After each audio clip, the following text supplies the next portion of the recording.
पूरी कथा सत्संग में, क्यों अगर कथा पूरी करेंगे तो एक ही कथा पर रह जाएंगे, सार नहीं आएगा। तो क्या हुआ कि हिरण्याक्ष को मार दिया। उसके बाद में अंधकासुर ने तपस्या करी और तपस्या के बल से और जब ब्रह्मा जी प्रकट हुए तो क्या चीज मांगी? कामदेव का रूप मांगा।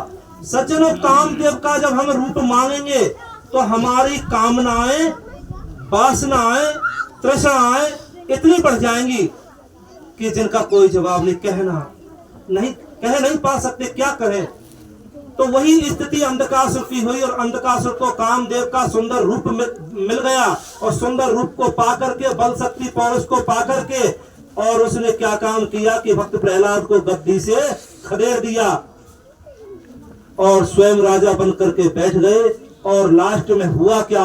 इस कथा से गुरु पर भी बातें आ रही हैं कि ऐसा गुरु भी नहीं होना चाहिए जैसा गुरु अंधकासुर का था। तो अंधकासुर ने कौन सी अनीति करी?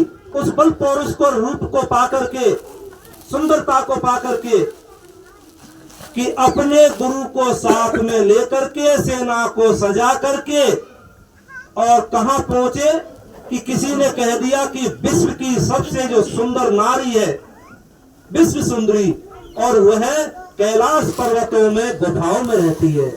कैलाश पर्वत की गुफाओं में रहती है। बोले शंकर के साथ में जो विश्व सुंदरी है, उसके समान कोई सुंदर नारी है ही नहीं। तो सज्जनों, एक दिन भगवान शंकर, गणेश जी, स्वामी कार्तिक, कोई भी और वहां नहीं थे। ऐसा समय देख करके और अवसर पा करके और कैलाश पर्वत पर चढ़ाई कर दी और वहां माता पार्वती को लेने के लिए, प्राप्त करने के लिए, घरवाली बनाने के लिए, और अंधकासुर चला गया। तो ऐसे गुरु को धिक्कार है जो अपने शिष्य को कहां तक ले गया कि सीमा पार कर दी। ऐसे गुरुओं से क्या फायदा? तो सज्जनों, अब बातें आती है, इसको यहीं हम छोड़ते हैं अधूरी। आगे चल के क्या हुआ कि अंधकासुर का अधः पतन हो गया। भगवान शंकर भी आए, गणेश जी भी आए, स्वामी कार्तिक जी आए और महासंग्राम हुआ और अंधकासुर का वध हुआ। तो भगवान शंकर ने त्रिशूल चलाया, त्रिशूल में फंस करके और अंधकासुर को अधर लटका दिया। अंधकासुर को जब लटका दिया और उधर क्या होता है कि गुरु शुक्राचार्य को अपने पेट में निगल गए भगवान। तो इधर तो पेट में बैठा हुआ, उधर में बैठा हुआ गुरु प्रार्थना कर रहा है बचने की, और इधर त्रिशूल में फंसा हुआ अंधकासुर प्राणों की रक्षा की भीख मांग रहा है। जो पाप के अन्न से जो बुद्धि बनी, पाप का अन्न जो खाया, वो खून के द्वारा अंधकासुर का निकल गया और अंधकासुर सत्य को पहचान गया। जैसे लंकनी ने एक मुक्का से, भूसा से सत्य को समझा, इसी तरीका से अंधकासुर ने त्रिशूल के घाव से समझा। तो अंधकासुर तो वहां प्रार्थना कर रहा है, पेट में बैठा हुआ गुरु प्रार्थना कर रहा है। तो हुआ क्या कि भगवान शंकर ने और फिर उसको माफ कर दिया, कह दिया कि अब तेरा दूसरा जन्म हो गया है, तू आज से मेरे गणों में शामिल हो जाएगा। कहने का मतलब है, यही जो बात चल रही अभी, कौन सी बातें आई कि एक बहू से पूछा गया, किसी संत ने पूछा और संत के लिए जवाब दिया गया। क्या जवाब दिया गया? कोई भिखारी कहो, संत कहो, कुछ भी कहो, अतिथि कहो। तो क्या जवाब दिया कि मेरी सासू की तो इतनी उम्र है और मेरे पति की इतनी उम्र है और मेरे ससुर साहब का तो अभी जन्म हुआ ही नहीं है। तो बस अंधकासुर का जन्म वहीं से अब स्टार्ट हुआ है और अंधकासुर भगवान का भक्त बन गया, सत्य को पहचान गया। तो सत्संग में आकर के मेरी माता बहनों, मेरे भाई बंधुओं, बुजुर्गों, भक्तों, नौजवानों, उस सत्य को समझें जिस सत्य से हमारा जीवन बदल जाता है। और हमारी माताओं से हमारा निवेदन है, विशेष अनुरोध है, हमारे जो परम सम्माननीय मां साहब है, महतुल के प्रवाले, उन्होंने शिक्षा के ऊपर बहुत ही बल दिया। तो हम अपने बच्चाओं को वे संस्कार दें जो देने चाहेंगे और हम उसी खान पान को करें जिस खान पान से हमारे अंदर सद्बुद्धि आए और हमारे बच्चा बच्ची के अंदर भी सद्बुद्धि आए। देखो, ऐसे कहा गया है इस रामचरितमानस की बात करूं तो और अन्य कवियों की बात करूं तो कि पोत्रवती जुवती जग सोई रघुपति भगत तासु सुत होई। पुत्रवती उसी माता को बताया गया जिसका बेटा, जिसकी संतान भगवान का भक्त बने, चाहे लड़की हो चाहे लड़का हो। नहीं तो वो बाज है। गांधारी के 100 पुत्र थे और 100 पुत्र होने के बावजूद भी बाज का दर्जा आता है, क्योंकि उसका कोई ऐसा पुत्र नहीं हुआ जो भगवान की पहचान करे। कि धूम धाम में देने गया सोचते हो गई साज। धूमधाम में, धूमधाम का अर्थ है कि पूरी जवानी और व्यर्थ में गई।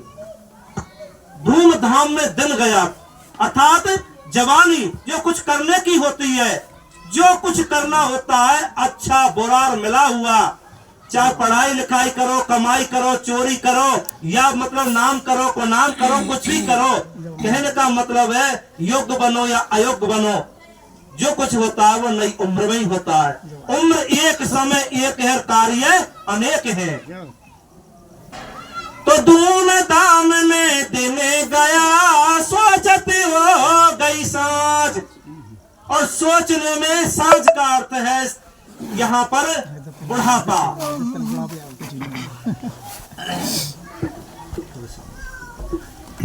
सोचने में बुढ़ापा आ गया,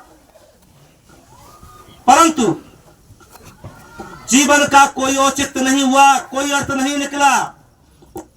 तो ऐसे पुत्र के लिए, और भाई धर्म की सभा में और क्या मान्यता दी गई है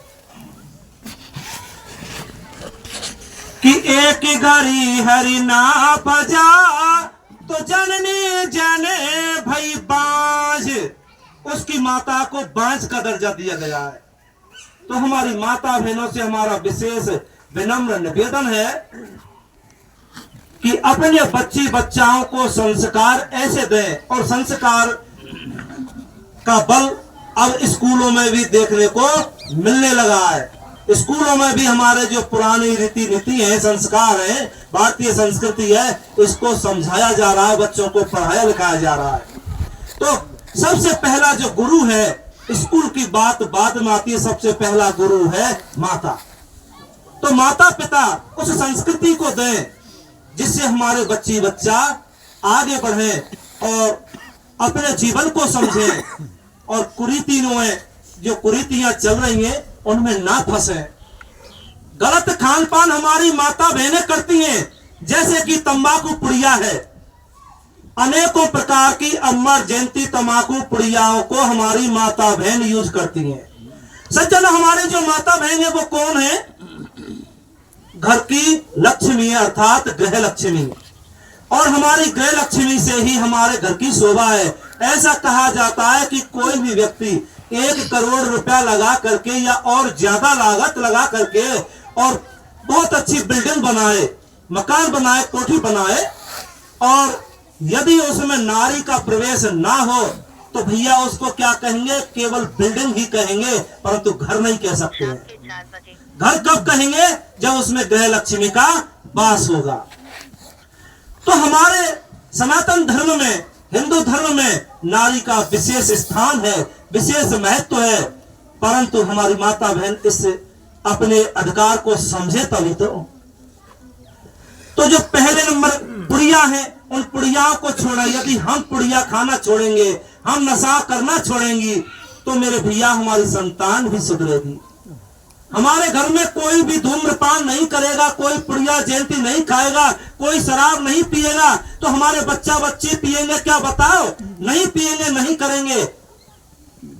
सज्जनों, हमारे घर में जिस जगह पर हमने जन्म लिया, हमारे पिताजी रात और दिन हुक्का पीते, उनका हुक्का ठंडा ही नहीं होता और हमको भी सेवा करनी पड़ती, परंतु जन्म से और आज तक हम बीड़ी का स्वाद नहीं जानते, तंबाकू का स्वाद नहीं जानते, सिगरेट का स्वाद नहीं जानते। सज्जनों, कोई भी अमर जयंती पुड़िया बीड़ी हुक्का जो भी चल रहे हैं, आज तक की उम्र में हमें कोई पता नहीं है।